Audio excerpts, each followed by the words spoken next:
There have been a lot of headlines coming out of Washington lately, with the Trump administration wasting no time making sweeping changes. And as a result, many Oklahomans, us included, have had some trouble hearing from our members of Congress. But News 4's Spencer Humphrey was able to sit down with a very influential one today to ask him your questions. Spencer? Yeah, guys, that congressperson being Congressman Tom Cole. He chairs the U.S. House Appropriations Committee, meaning all spending bills have to go through him. I talked with him about all the shakeups going on in Washington, your concerns about them, and their ultimate impact on everyone here in Oklahoma.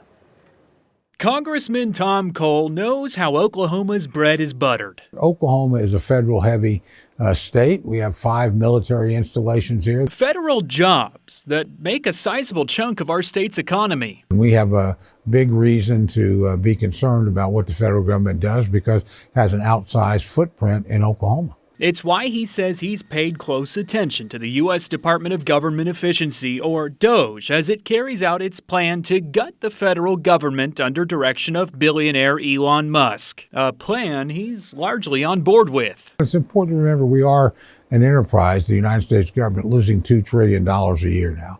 So the idea that it can just keep going in business as usual, that's just not true. He's confident the important stuff won't be touched. You're not going to lose something like the FAA. There's no comparable system. You're not going to lose something like the National Severe Storms Laboratory and Forecasting Center in Norman. But those were all things DOGE once had on its chopping block. They would have been cut, except Cole stepped in and convinced DOGE to keep them, something he's okay with having to do. Mr. Musk said to me, we will make mistakes. Try to point them out to us and we'll try and fix them as we go.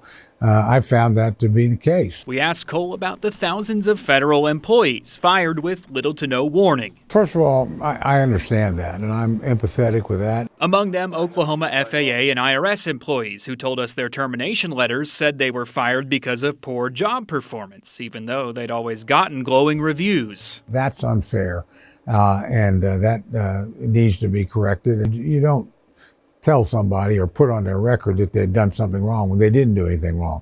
They just get caught in a riff.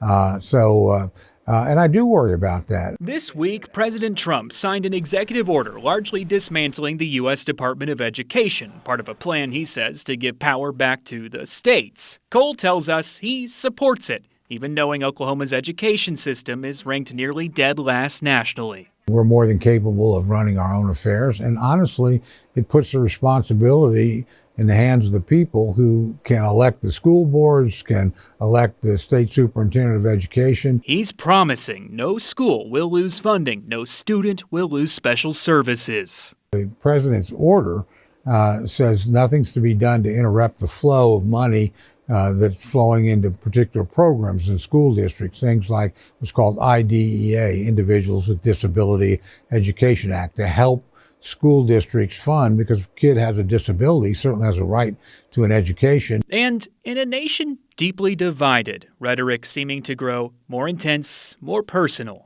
he says it's vital we all take a step back and think. Just think, number one, about your friends and neighbors. What do you think about them?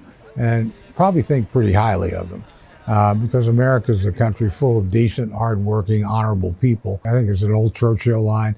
You can always count on the Americans to do the right thing after they've exhausted every other possibility. Sometimes that's true. It takes us a while, but we generally get to the right place as a people and a country.